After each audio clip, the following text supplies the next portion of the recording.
Ya, teman-teman, terkait aduan Sanim kemarin, bahwa Sanim mengatakan ketika Sanim berjualan di area ataupun kawasan Banten Lama, Sanim mengalami hal-hal yang sebenarnya kurang mengenakan. Ini versi Sanim ya, versi Sanim, bahwa dia ketika berjualan di sini dikejar-kejar oleh petugas, ataupun yang dia sampaikan itu adalah Satpol PP, sampai termos yang dia bawa ini pecah, terjatuh gitu. Kemudian tidak sampai di situ, ketika dia berpindah jualan, dia timbul masalah lagi, dia diusir oleh pedagang-pedagang senior karena memang di situ sudah lapak tetapnya gitu.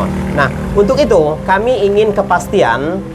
Hari ini kita mendatangi pihak keamanan kawasan Banten Lama ini. Nah, sekarang saya bersama dengan Bapak Edi Baskoro. Bapak Edi Baskoro ini adalah Danru Keamanan di kawasan Banten Lama, Pak.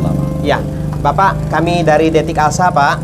Seperti yang saya sampaikan tadi, bahwa salah seorang dari waria yang kami bantu sekarang ini mengalami hal-hal yang kurang mengenakan. Tapi terkait benar apa tidak, kami tidak tahu ini, Pak. Mungkin dari Bapak nanti memberikan penjelasan. Untuk itu kami ingin tahu dan ingin diberikan penjelasan seperti apa, Pak, sebenarnya aturan-aturan berdagang di sini. Karena kalau bagi masyarakat kecil, bagi pedagang-pedagang keliling, rasanya tidak etis juga ketika mereka dilarang berjualan sepanjang tidak melanggar.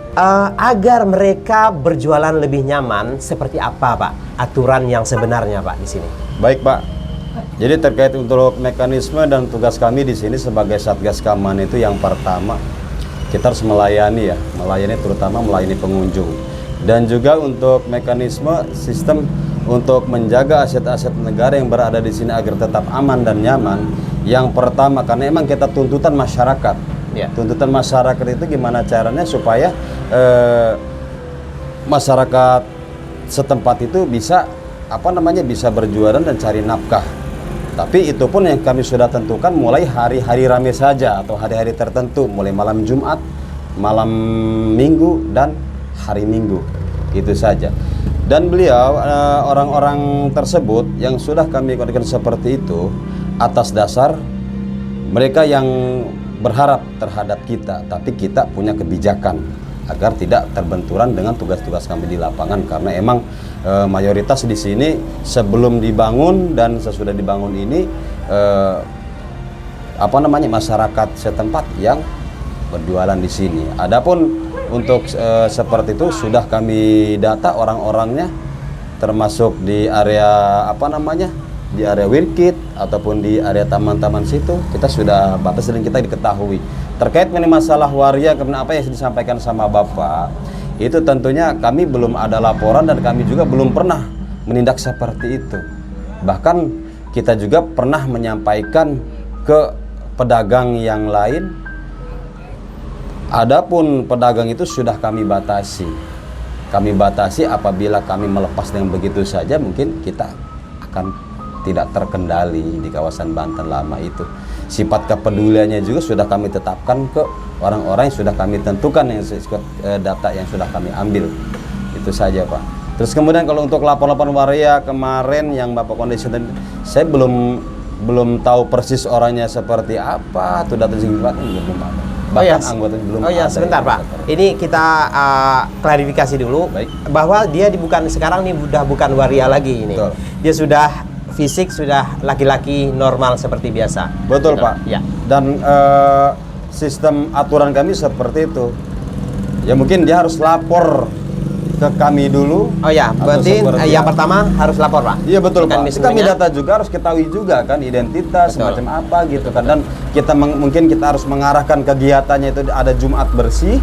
Ya kan, kegiatannya karena emang selain malam Jumat, ya kan, malam Minggu, hari Minggu itu berjualan. Kompensasinya kita ada di tepatnya hari Jumat dan hari Senin pagi.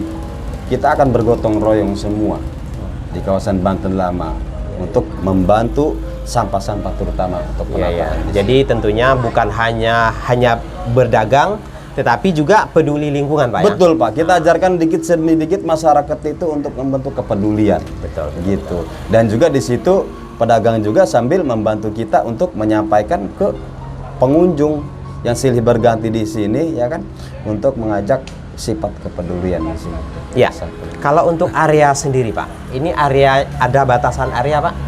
Kalau untuk batasan area sudah jelas, Pak. Batasan area di sini sudah jelas. Itu di area apa namanya, area payung itu sudah jelas di situ. Oh, area payung situ sudah tidak boleh ya. Betul.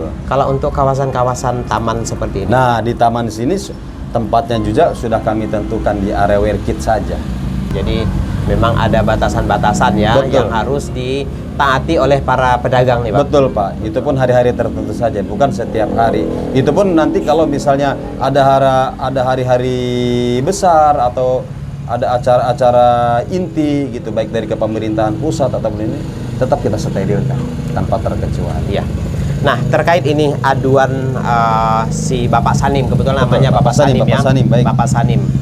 Terkait aduannya bahwa dia dikejar-kejar petugas itu. Apakah Bapak pernah mendengar itu? Kalau kita mengejar-ngejar di area taman sih tidak pernah, Pak. Paling kita menegur, paling setidaknya menegur kalau emang itu apa namanya di luar daripada batas-batas yang sudah ditentukan. Gitu. Paling kita hanya negur, Pak, mohon izin, mohon maaf, Bapak dari mana? Kalau ada orang baru seperti itu. Tapi kalau misalnya ya kita biarkan, ya paling kita pantau, oh yang mana nih kira-kira ada sifat pedulinya enggak seperti itu. Tapi orang-orang yang sudah kami data.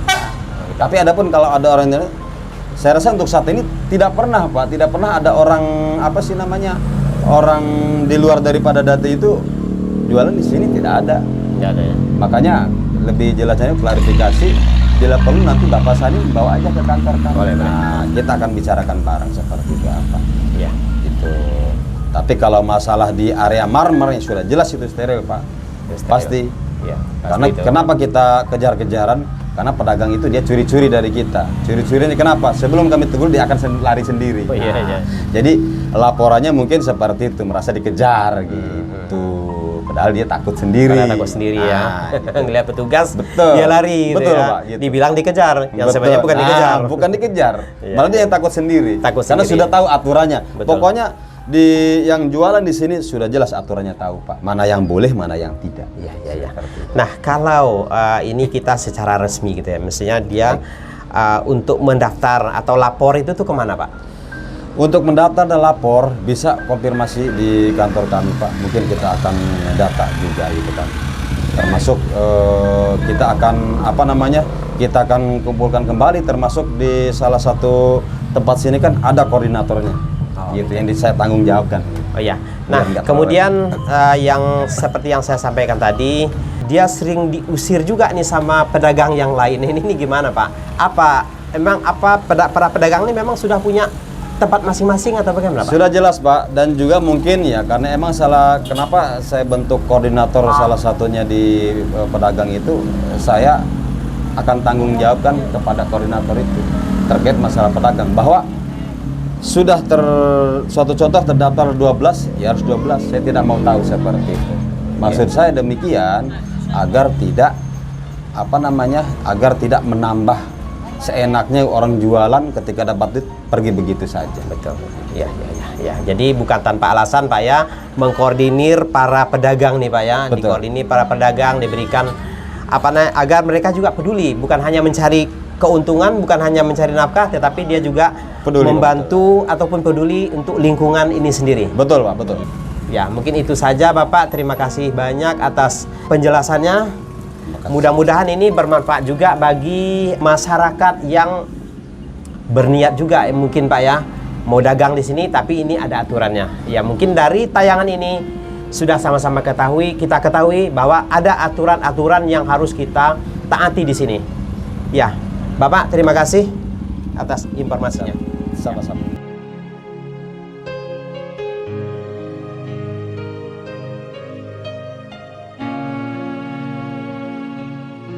Ya, Sanim,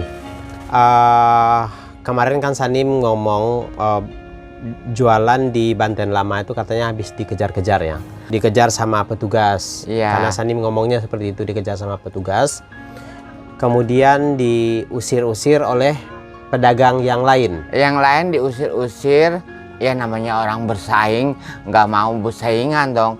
Sanim ya tetap Sanim ngalah. Jadi kata petugasnya, tong katanya jangan sini gitu.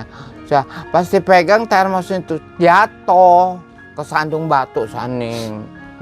Nah, ya jadi kita sudah klarifikasi ini ke petugas. Mereka juga belum mendapat info bahwa Sanim dikejar-kejar oleh petugas, gitu kan? Dari merekanya belum tahu. Mereka merasa tidak pernah mengejar para pedagang. Ya mungkin dia mengatakan bahwa jadi jualan di area Banten Lama itu ada aturan-aturan tertentu gitu. Jadi ada area-area steril yang tidak boleh dimasuki oleh para pedagang. Termasuk itu yang di payung dalam itu tidak boleh. Tapi kalau untuk sebatas di taman itu masih dibebaskan gitu. Masih dibebaskan. Kemudian di situ juga sebaiknya melapor. Ketika Sanim mau jualan di situ, melapor dulu ke petugas. Laporkan diri Sanim bahwa Sanim mau jualan di situ.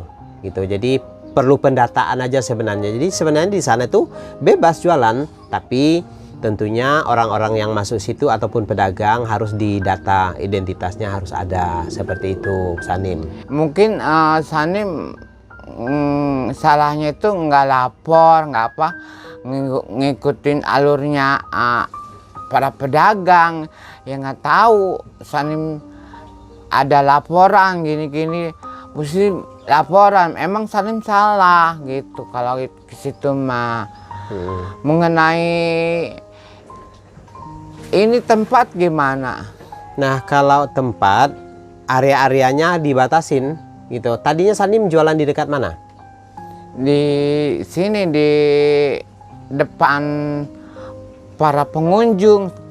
Tadinya kan di belakang Sanim tuh sepi, nggak ada orang Belakang beli. mana? Belakang Banten, yang belakang mau ke sono. Oh, ngapain jualan di belakang? Kenapa nggak di depan? Ya nggak enak Sanim, banyak orang dagang. Ya nggak apa-apa, itu kan haknya kita masing-masing juga. Yang penting Sanim sudah lapor ke petugas nanti. Jadi Sanim nanti ke sana lapor ke petugas bahwa Sanim mau jualan, bawa KTP-nya gitu. Iya. Terus di taman-taman, jadi jangan di area-area yang dilarang. Iya. Nah, nanti tanya sama petugasnya area mana aja boleh jualan, ya.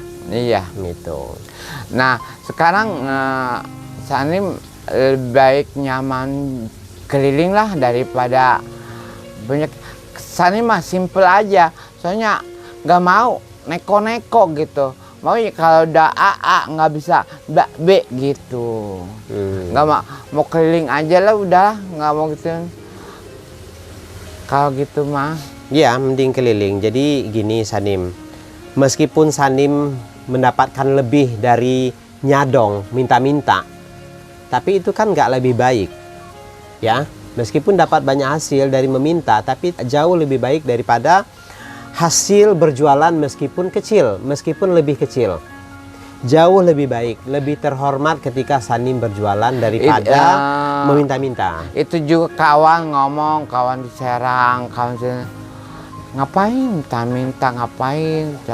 Kamu like jualan begini, alah tahu dihargai orang. Kalau begini mah aduh, gue mah gak sanggup begini, katanya. Begini-gini mah baik gue mah minta apa kuli, katanya gitu. Ya, nah jadi itu Sanim, tolong diperhatikan nanti rambu-rambunya, ya. Aturan-aturan berdagang di sana tuh harus diperhatikan, nggak boleh main nyelonong masuk ke situ, lapor ke petugas. Insya Allah sih nggak ada apa-apain, ya. Kemudian satu lagi, di situ Sanim juga harus aktif, para pedagang tuh aktif. Jadi bukan hanya tempat mencari duit, tetapi ada hari-hari tertentu Sanim juga harus ikut bersih-bersih di sana. Jadi artinya peduli lingkungan, bukan hanya peduli mencari uang aja, tetapi peduli lingkungan, membantu gotong royong bersih-bersih seperti itu.